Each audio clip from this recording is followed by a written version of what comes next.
50ಗೆ ಸ್ವಾಗತ. ನಾನು ಅನುಷಾ ಗೋಪಾಲಕೃಷ್ಣ. ನಾನು ಶುಭಶ್ರೀ ಜೈನ್. ಈ ಕ್ಷಣದ 50 ಸುದ್ದಿಯನ್ನ ನೋಡ್ತಾ ಹೋಗೋಣ. ಬಾಲಣ್ಣ ಕುಟುಂಬಕ್ಕೆ ಸರ್ಕಾರ ನೀಡಿದ್ದ ಅಭಿಮಾನ್ ಸ್ಟುಡಿಯೋ ಜಾಗವನ್ನ ರಾಜ್ಯ ಸರ್ಕಾರ ಮುಟ್ಟುಗೋಲು ಹಾಕಿಕೊಳ್ಳುವ ಸಾಧ್ಯತೆ ಇದೆ. ವಿಷ್ಣುವರ್ಧನ್ ಸಮಾಧಿ ಕೆಡವಿದ ಹಿನ್ನೆಲೆಯಲ್ಲಿ ಸ್ಟುಡಿಯೋ ಜಾಗವನ್ನ ವಾಪಸ್ ಪಡೆಯಲು ಚಿಂತನೆ ನಡೆಸುತ್ತಿದೆ. ವಿವಾದಿತ ಜಾಗವನ್ನ ಅರಣ್ಯಕ್ಕೆ ಸೇರಿದ್ದು ಎಂದು ಘೋಷಣೆ ಮಾಡುವ ಸಂಭವವಿದೆ. ಅಭಿಮಾನ್ ಸ್ಟುಡಿಯೋ ನಿರ್ಮಾಣಕ್ಕೆ ರಾಜ್ಯ ಸರ್ಕಾರ 1970ರಲ್ಲಿ ನಟ ಬಾಲಕೃಷ್ಣ ಅವರಿಗೆ 20 ಎಕರೆ ಜಾಗ ಮಂಜೂರು ಮಾಡಿತ್ತು. ಷರತ್ತಿನಂತೆ 5 ವರ್ಷದೊಳಗೆ ಸ್ಟುಡಿಯೋ ನಿರ್ಮಿಸಬೇಕಿತ್ತು. 20 ವರ್ಷಗಳವರೆಗೆ ಯಾವುದೇ ಪರಭಾರೆ ಮಾಡುವಂತಿಲ್ಲ ಅಂತ ಷರತ್ತು ವಿಧಿಸಲಾಗಿತ್ತು. ಸರ್ಕಾರದ ಷರತ್ತು ಉಲ್ಲಂಘನೆ ಮಾಡಿದ ಬಾಲಕೃಷ್ಣ ಕುಟುಂಬ 12 ಎಕರೆ ಜಾಗ ಮಾರಾಟ ಮಾಡಿತ್ತು. ಅಷ್ಟೇ ಅಲ್ಲ, ಅಭಿಮಾನ್ ಸ್ಟುಡಿಯೋ ನಿರ್ಮಾಣ ಮಾಡದೆ ನಿರ್ಲಕ್ಷ್ಯ ವಹಿಸಿತ್ತು. ಷರತ್ತು ಉಲ್ಲಂಘಿಸಿದ್ದಾರೆ ಎಂದು ಡಿಸಿಗೆ ಐಎಫ್ಎಸ್ ಅಧಿಕಾರಿ ಪತ್ರ ಬರೆದಿದ್ದಾರೆ. ಅಭಿಮಾನ್ ಸ್ಟುಡಿಯೋ ಜಾಗವನ್ನ ಸರ್ಕಾರ ಮುಟ್ಟುಗೋಲು ಹಾಕಿಕೊಂಡ್ರೆ ಸ್ವಾಗತ ಅಂತ ವಿಷ್ಣುವರ್ಧನ್ ಅಳಿಯ ಅನಿರುದ್ಧ್ ಹೇಳಿದ್ದಾರೆ. 2 ಎಕರೆಯಲ್ಲಿ ಸ್ಮಾರಕ ಕಟ್ಟೋಕೆ ನಾವು ಕೇಳಿದ್ವಿ, ಆ ಕೆಲಸ ಆಗೇ ಇಲ್ಲ. 12 ಎಕರೆ ಮಾರಿ ಸ್ಟುಡಿಯೋ ಕಟ್ತೀವಿ ಅಂದಿದ್ರು, ಆದ್ರೆ ಬಾಲಣ್ಣ ಕುಟುಂಬ ಮಾಡ್ಲಿಲ್ಲ ಅಂತ TV9ಗೆ ಹೇಳಿದ್ದಾರೆ. ಅಭಿಮಾನ್ ಸ್ಟುಡಿಯೋ ಜಾಗ ಮುಟ್ಟುಗೋಲು ಹಾಕಿಕೊಂಡ್ರೆ ಕೋರ್ಟ್ ಮೊರೆ ಹೋಗ್ತೇನೆ ಎಂದು ಬಾಲಕೃಷ್ಣ ಪುತ್ರಿ ಗೀತಾ ತಿಳಿಸಿದ್ದಾರೆ. ಕೋರ್ಟ್ಗೆ ಹೋಗಿ ತಡೆಯಾಜ್ಞೆ ತರ್ತೇನೆ. 2 ದಿನದಲ್ಲಿ ಎಲ್ಲಾ ದಾಖಲೆ ಇಟ್ಕೊಂಡು ಸುದ್ದಿಗೋಷ್ಠಿ ಮಾಡುವೆ ಎಂದು ಗೀತಾ TV9ಗೆ ಮಾಹಿತಿ ನೀಡಿದ್ದಾರೆ. ನಾಡಹಬ್ಬ ದಸರಾ ಮಹೋತ್ಸವವನ್ನ ಹಿಂದೂ ಧರ್ಮ ಆಚರಿಸುವವರೇ ಉದ್ಘಾಟನೆ ಮಾಡಲಿ ಅಂತ ಮಾಜಿ ಮುಖ್ಯಮಂತ್ರಿ ಸದಾನಂದ ಗೌಡ ಆಗ್ರಹಿಸಿದ್ದಾರೆ. ಮುಸ್ಲಿಮರು ಅವರ ಧಾರ್ಮಿಕ ಆಚರಣೆ ಉತ್ಸವ ಮಾಡುತ್ತಾರೆ, ಬೇರೆಯವರು ಮಧ್ಯಪ್ರವೇಶ ಮಾಡುವ ಅಗತ್ಯ ಇಲ್ಲ ಅಂತ ಪ್ರಶ್ನಿಸಿದ್ದಾರೆ. ಚಾಮುಂಡಿ ಬೆಟ್ಟ ಹಿಂದೂಗಳ ಆಸ್ತಿಯಲ್ಲ ಎಂಬ ಡಿಕೆಶಿ ಹೇಳಿಕೆಗೆ ಅಹಂಕಾರದಿಂದ ಕೂಡಿದೆ ಅವರ ಈ ಹೇಳಿಕೆ ಎಂದು ಬಿಜೆಪಿ ಶಾಸಕ ಡಾಕ್ಟರ್ ಅಶ್ವಥ್ ನಾರಾಯಣ್ ಕಿಡಿಕಾರಿದ್ದಾರೆ. ಕೂಡಲೇ ರಾಜ್ಯದ ಜನತೆಯನ್ನ ಕ್ಷಮೆಯಾಚಿಸಬೇಕೆಂದು ಆಗ್ರಹಿಸಿದ್ದಾರೆ. ನಂಬಿಕೆ ಇಲ್ಲದವರಿಂದ ಸರ್ಕಾರ ದಸರಾ ಉದ್ಘಾಟನೆ ಮಾಡಿಸಲು ಹೊರಟಿದೆ. ಎಲ್ಲಾ ಹಂತಗಳಲ್ಲೂ ರಾಜ್ಯ ಸರ್ಕಾರ ಅಪಪ್ರಚಾರಕ್ಕೆ ಕಾರಣವಾಗಿದೆ ಎಂದು ಕೆಂಡಕಾರಿದ್ದಾರೆ. ದಸರಾ ಉದ್ಘಾಟನೆಗೆ ಬಾನು ಮುಷ್ತಾಕ್ ಆಯ್ಕೆ ವಿರೋಧ ವ್ಯಕ್ತಪಡಿಸುತ್ತಿರುವಂತಹ ಬಿಜೆಪಿ ವಿರುದ್ಧ ಸಚಿವ ಸಂತೋಷ್ ಲಾಡ್ ಕಿಡಿಕಾರಿದ್ದಾರೆ. ಹೊಸ ಸಂಸತ್ಗೆ ರಾಷ್ಟ್ರಪತಿ ದ್ರೌಪದಿ ಮುರ್ಮುರನ್ನ ಯಾಕೆ ಕರೆದೊಯ್ಯಲಿಲ್ಲ? ದ್ರೌಪದಿ ಮುರ್ಮು ಎಸ್ಟಿ ಅಂತ ಬಿಜೆಪಿಯವರು ಕರೆದೊಯ್ಯಲಿಲ್ವಾ ಅಂತ ಸಚಿವ ಸಂತೋಷ್ ಲಾಡ್ ವಾಗ್ದಾಳಿ ನಡೆಸಿದ್ರು. ಸಾಹಿತಿ ಬಾನು ಮುಷ್ತಾಕ್ ದಸರಾ ಉದ್ಘಾಟನೆಗೆ ಹೋಗಬಾರದು ಅನ್ನೋದು ತಪ್ಪು ಎಂದು ಹಜರತ್ ಮೌಲಾನಾ ಡಾಕ್ಟರ್ ಮಕ್ಸೂದ್ ಇಮ್ರಾನ್ ಹೇಳಿದ್ದಾರೆ. ಈ ವಿಚಾರಕ್ಕೆ ಫತ್ವಾ ಹೊರಡಿಸಬೇಕಾಗಿಲ್ಲ. ಇಲ್ಲಿ ದೇವಸ್ಥಾನ, ಮಸೀದಿ, ಚರ್ಚ್, ಗುರುದ್ವಾರ ಎಲ್ಲವೂ ಇದೆ. ನಮ್ಮಲ್ಲಿ ಯಾವುದೇ ಭೇದ ಭಾವ ಇಲ್ಲ ಎಂದಿದ್ದಾರೆ. ಮಾಸ್ಕ್ ಮ್ಯಾನ್ ಚಿನ್ನಯ್ಯನ ವಿಚಾರಣೆ ವೇಳೆ ಸ್ಫೋಟಕ ಸತ್ಯಗಳು ಹೊರಬೀಳ್ತಿವೆ. ತನಗೆ ಹಂತ ಹಂತವಾಗಿ 5, 10, 15 ಸಾವಿರದಂತೆ ಹಣ ನೀಡ್ತಿದ್ರು. ನಂತರ ನೀನು ಹೀಗೇ ಹೇಳಬೇಕು ಅಂತ ಸೂತ್ರಧಾರಿಗಳು ಬೆದರಿಕೆ ಹಾಕ್ತಿದ್ರೆಂದು ಚಿನ್ನಯ್ಯ ಹೇಳಿದ್ದಾನೆ ಅಂತ ಮೂಲಗಳು ತಿಳಿಸಿವೆ. ಸೂತ್ರಧಾರಿಗಳ ಹೆಸರು ಬಾಯ್ಬಿಡ್ತಾರಾ ಸುಜಾತಾ ಭಟ್ ಅನ್ನೋ ಕುತೂಹಲ ಇದೆ. ಸದ್ಯ ದಾಖಲೆಗಳನ್ನ ಮುಂದಿಟ್ಟು ಸುಜಾತಾಗೆ ಪ್ರಶ್ನೆ ಮೇಲೆ ಪ್ರಶ್ನೆ ಕೇಳಲಾಗ್ತಿದೆ. ನಾನ್ ಹೇಳಿದ್ದು ಸುಳ್ಳು, ತನಿಖೆ ಸಾಕು, ತಮ್ಮ ದೂರಿನ ಬಗ್ಗೆ ಎಫ್ಐಆರ್ ಮಾಡೋದು ಬೇಡವೆಂದು ಸುಜಾತಾ ಮನವಿ ಮಾಡಿದ್ದಾರೆ. ಇಂದು ಸುಜಾತಾ ಭಟ್ ಬೆಂಗಳೂರಿಗೆ ಹಿಂದಿರುಗುವ ಸಾಧ್ಯತೆ ಇದೆ. ಧರ್ಮಸ್ಥಳ ಕೇಸ್ಗೆ ಸಂಬಂಧಿಸಿದಂತೆ ಮಹೇಶ್ ಶೆಟ್ಟಿ ತಿಮರೋಡಿ ಮೈಸೂರಿನಲ್ಲೂ ಸಭೆ ನಡೆಸಿರುವ ಫೋಟೋ ಒಂದು ವೈರಲ್ ಆಗಿದೆ. ಈ ಫೋಟೋದಲ್ಲಿ ಮಹೇಶ್ ತಿಮರೋಡಿ ಜೊತೆಗಿದ್ದ ವಸಂತ್ ಗಿಳಿಯಾರ್ ಇಂದು ತಿಮರೋಡಿ ವಿರುದ್ಧವೇ ಮಾತನಾಡ್ತಾ ಇದ್ದಾರೆ. ತಿಮರೋಡಿ ಬೆಂಬಲಿಗ ಪ್ರವೀಣ್ ಈ ಪೋಸ್ಟ್ ಮಾಡಿದ್ದಾರೆ. ಎಸ್ಐಟಿ ಮನೆಗೆ ಬಂದಿದ್ದ ವೇಳೆ ನಾಪತ್ತೆಯಾಗಿದ್ದ ಮಹೇಶ್ ಶೆಟ್ಟಿ ತಿಮರೋಡಿ ಇದೀಗ ಏಕಾಏಕಿ ಬೆಳ್ತಂಗಡಿ ಠಾಣೆಗೆ ಆಗಮಿಸಿದ್ರು. ಚಿನ್ನಯ್ಯ ಬರ್ತಿದ್ದ ಕಿಯಾ ಖೆರೆನ್ಸ್ ಕಾರ್ನಲ್ಲೇ ತಿಮರೋಡಿ ಆಗಮಿಸಿದ್ರು. ಇದು ಉಜಿರೆಯ ಪ್ರಮೋದ್ ಕುಮಾರ್ ಶೆಟ್ಟಿಯ ಕಾರ್ ಆಗಿತ್ತು.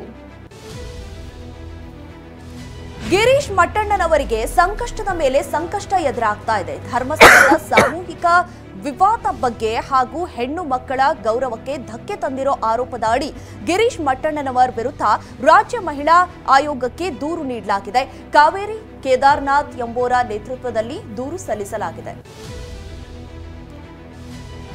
2 ದಿನ ವಿಚಾರಣೆಗೆ ಹಾಜರಾಗಿರುವ ಯೂಟ್ಯೂಬರ್ ಸಮೀರ್ ಇಂದು ಕೂಡ ವಿಚಾರಣೆಗೆ ಹಾಜರಾಗುವಂತೆ ಪೊಲೀಸರು ಬುಲಾವ್ ನೀಡಿದ್ದಾರೆ. ಬೆಳ್ತಂಗಡಿ ಠಾಣೆಗೆ ಹಾಜರಾಗುವಂತೆ ತನಿಖಾಧಿಕಾರಿಗಳು ಸೂಚಿಸಿದ್ರು. ಆದರೆ ಅನಾರೋಗ್ಯದ ನೆಪವೊಡ್ಡಿದ ಸಮೀರ್ ವಿಚಾರಣೆಗೆ ಹಾಜರಾಗಿಲ್ಲ. ಧರ್ಮಸ್ಥಳ ಅಪಪ್ರಚಾರ ಖಂಡಿಸಿ ಧರ್ಮಸ್ಥಳ ಚಲೋ ಮೂಲಕ ಬಿಜೆಪಿಯವರು ಪೊಲಿಟಿಕಲ್ ಮೈಲೇಜ್ ತೆಗೆದುಕೊಳ್ಳುತ್ತಿದ್ದಾರೆಂದು ಸಚಿವ ಸಂತೋಷ್ ಲಾಡ್ ವಾಗ್ದಾಳಿ ನಡೆಸಿದ್ರು. ಹಾಗಿದ್ರೆ ಬಿಜೆಪಿಯವರು ಮೊದಲು ಎಸ್ಐಟಿ ಸ್ವಾಗತ ಮಾಡಿದ್ರು. ಈಗ ಮಾಸ್ಕ್ ಮ್ಯಾನ್ ಹೇಳಿದ್ದು ಸತ್ಯವಾಗಲಿಲ್ಲ. ಹಾಗಾಗಿ ಬಿಜೆಪಿಯವರು ಉಲ್ಟಾ ಹೊಡೆಯುತ್ತಿದ್ದಾರೆಂದು ಕಿಡಿಕಾರಿದ್ರು.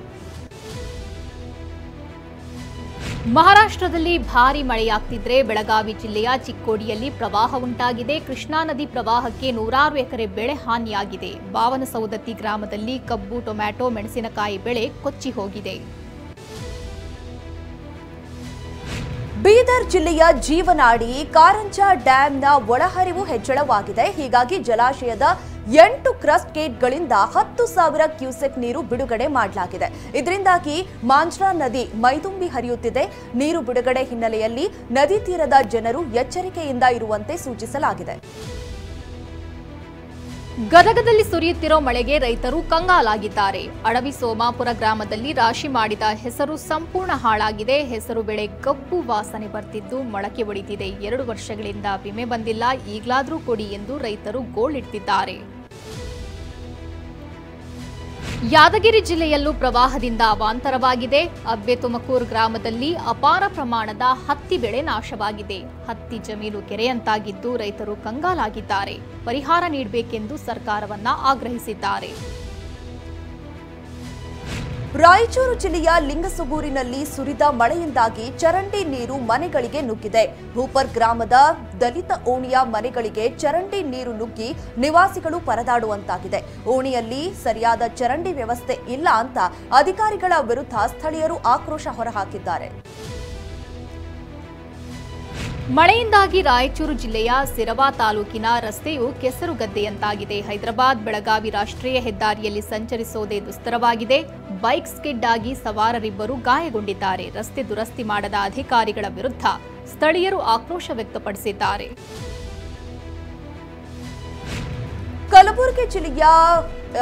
ಕಲಬುರಗಿ ಜಿಲ್ಲೆಯಲ್ಲಿ ಭಾರಿ ಮಳೆಗೆ ಪಪ್ಪಾಯಿ ಮಳೆ ನಾಶವಾಗಿದೆ. ಜೇವರ್ಗಿ ತಾಲೂಕಿನ ಬಿರಾಳ ಬಿ ಗ್ರಾಮದಲ್ಲಿ ಬೆಳೆಯಲಾಗಿದ್ದಂತ ಪಪ್ಪಾಯಿ ಬೆಳೆ ಸಂಪೂರ್ಣ ನಾಶವಾಗಿದೆ. ಜಮೀನಿನ ಪರಿಸ್ಥಿತಿ ನೋಡಿ ಅನ್ನದಾತರು ಕಂಗಾಲಾಗಿದ್ದಾರೆ. ಸರ್ಕಾರ ಪರಿಹಾರ ನೀಡಬೇಕು, ಇಲ್ಲವಾದಲ್ಲಿ ಆತ್ಮಹತ್ಯೆ ಮಾಡಿಕೊಳ್ಳುವುದಾಗಿ ರೈತರು ಎಚ್ಚರಿಸಿದ್ದಾರೆ. ನಿರಂತರ ಮಳೆಯಿಂದಾಗಿ ಕಲಬುರಗಿ ಜಿಲ್ಲೆ ಅಫಜಲ್ಪುರ ತಾಲೂಕಿನಲ್ಲಿ ಮನೆಗೋಡೆ ಕುಸಿದಿದೆ. ಸಿದನೂರು ಗ್ರಾಮದ ಕಂಟೆಪ್ಪ ಹೆರೋರ್ ಎಂಬುವರಿಗೆ ಸೇರಿದ ಮನೆಗೋಡೆ ಕುಸಿತವಾಗಿದೆ. ಅದೃಷ್ಟವಶಾತ್ ಯಾವುದೇ ಪ್ರಾಣಾಪಾಯ ಸಂಭವಿಸಿಲ್ಲ. ಉತ್ತರ ಕನ್ನಡ ಜಿಲ್ಲೆಯಲ್ಲಿ ಮಳೆ ಅವಾಂತರ ಮುಂದುವರೆದಿದೆ. ಕಾರವಾರದ ಕೊಡಿಭಾಗದಲ್ಲಿರುವ ಮನೆಯ ಗೋಡೆ ಕುಸಿತವಾಗಿದೆ. ಮಾನಸಿಕ ಅಸ್ವಸ್ಥ ಮಗನ ಜೊತೆ ತಾಯಿ ವಿಜಯ ವಾಸವಿದ್ದ ಮನೆ ಕುಸಿತವಾಗಿದೆ. ಅದೃಷ್ಟವಶಾತ್ ಯಾವುದೇ ಪ್ರಾಣಾಪಾಯ ಸಂಭವಿಸಿಲ್ಲ. ರಾಷ್ಟ್ರ ರಾಜಧಾನಿ ದೆಹಲಿಯಲ್ಲೂ ಯಮುನಾ ನದಿ ಅಪಾಯದ ಮಟ್ಟ ಮೀರಿ ಹರಿತಾ ಇದೆ. ಹಲವು ಪ್ರದೇಶಗಳಿಗೆ ಯಮುನಾ ನದಿ ನೀರು ಎಂಟ್ರಿ ಕೊಟ್ಟಿದ್ದು ಜನಜೀವನ ಅಸ್ತವ್ಯಸ್ತವಾಗಿದೆ.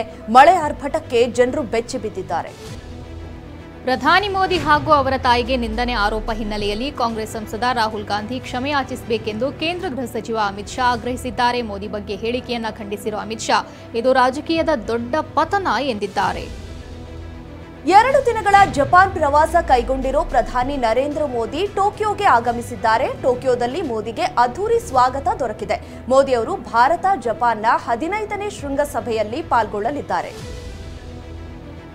ಒಂದು ಹೆಣ್ಣಿಗೆ ಯಾವ ಹುಚ್ಚು ಹಿಡಿದ್ರೂ ತಪ್ಪಿಸಬಹುದು, ಆದರೆ ಎಂಎಲ್ಎ ಹುಚ್ಚು ಹಿಡಿದ್ರೆ ತಪ್ಪಿಸಲು ಆಗಲ್ಲ ಎಂದು ಶಾಸಕ ಮಣಿರತ್ನ ಪರೋಕ್ಷವಾಗಿ ಕುಸುಮಾ ವಿರುದ್ಧ ವಾಗ್ದಾಳಿ ನಡೆಸಿದ್ದಾರೆ. ದೇವರು ಹಣೆಯಲ್ಲಿ ಏನ್ ಬರೆದಿದ್ದಾನೋ ಅದು ಆಗುತ್ತೆ, ಭೂಮಿಗೆ ಬಂದ ಮೇಲೆ ನಾವೆಲ್ಲರೂ ಹೋಗಲೇಬೇಕು ಎಂದಿದ್ದಾರೆ. ಡ್ರಂಕ್ ಆ್ಯಂಡ್ ಡ್ರೈವ್ ಟೆಸ್ಟಿಂಗ್ ಯಂತ್ರದಲ್ಲೇ ಲೋಪ ಇದೆಯಾ ಎಂಬ ಅನುಮಾನ ಮೂಡಿದೆ. 2 ಬಾರಿ ನೆಗೆಟಿವ್ ತೋರಿಸಿ 3ನೇ ಬಾರಿ ಪಾಸಿಟಿವ್ ತೋರಿಸಿದೆ. ಮದ್ಯ ಸೇವನೆ ಪತ್ತೆ ಹಚ್ಚುವ ಯಂತ್ರದಲ್ಲಿ ಲೋಪ ಆರೋಪ ಹಿನ್ನೆಲೆಯಲ್ಲಿ ಅಜಯ್ ಕಶ್ಯಪ್ ಎಂಬುವರು ಹೈಕೋರ್ಟ್ನಲ್ಲಿ ರಿಟ್ ಅರ್ಜಿ ಸಲ್ಲಿಸಿದರು. ಚಾಮರಾಜನಗರ ಜಿಲ್ಲೆಯಲ್ಲಿ ಹೃದಯಾಘಾತಕ್ಕೆ 4ನೇ ತರಗತಿ ವಿದ್ಯಾರ್ಥಿ ಬಲಿಯಾಗಿದ್ದಾನೆ. ಬೇಗೂರಿನ ಶಾಲೆಯಲ್ಲಿ 4ನೇ ತರಗತಿ ಓದುತ್ತಿದ್ದ ಉಲ್ಲಾಸ್ ಮೃತಪಟ್ಟಿದ್ದಾನೆ. ಕುಲಗಾಣ ಗ್ರಾಮದ ಮೂರ್ತಿ ಮಹೇಶ್ವರಿ ದಂಪತಿಯ ಪುತ್ರನಾಗಿದ್ದ ಉಲ್ಲಾಸ್ ಬೇಗೂರಿನ ಶಾಲೆಯಲ್ಲಿ ಓದುತ್ತಿದ್ದ. ಐಪಿಎಸ್ ಅಧಿಕಾರಿ ಸಂದೀಪ್ ಪಾಟೀಲ್ ಹೊಸ ಸಾಧನೆ ಮಾಡಿದ್ದಾರೆ. ಡೆನ್ಮಾರ್ಕ್ ದೇಶದ ಕೋಪನ್ ಹ್ಯಾಗನ್ನಲ್ಲಿ ನಡೆದ ಐರನ್ ಮ್ಯಾನ್ ಸ್ಪರ್ಧೆಯಲ್ಲಿ ಗೆಲುವು ಸಾಧಿಸಿದ್ದಾರೆ. 3.8 ಕಿಲೋಮೀಟರ್ ಸಮುದ್ರ ಈಜು, 180 ಕಿಲೋಮೀಟರ್ ಸೈಕ್ಲಿಂಗ್ ಮತ್ತು 42 ಕಿಲೋಮೀಟರ್ ಓಟವನ್ನು 14 ಗಂಟೆ 45 ನಿಮಿಷಗಳಲ್ಲಿ ಪೂರ್ಣಗೊಳಿಸಿ ದಾಖಲೆ ನಿರ್ಮಿಸಿದ್ದಾರೆ. ಕೊಪ್ಪಳ ಜಿಲ್ಲೆಯ ಕನಕಗಿರಿಯಲ್ಲಿ ಪ್ರತಿಷ್ಠಾಪಿಸಿರುವಂತಹ ಜೋಕಾಲಿ ಗಣೇಶ ಎಲ್ಲರ ಗಮನವನ್ನ ಸೆಳೀತಾ ಇದೆ. 13ನೇ ವಾರ್ಡ್ನಲ್ಲಿ ಪ್ರತಿಷ್ಠಾಪಿಸಿರುವಂತಹ ಗಣೇಶನ ಜೊತೆ ಮಕ್ಕಳು ಜೋಕಾಲಿ ಆಡಿ ಖುಷಿ ಪಡ್ತಾ ಇದ್ದಾರೆ.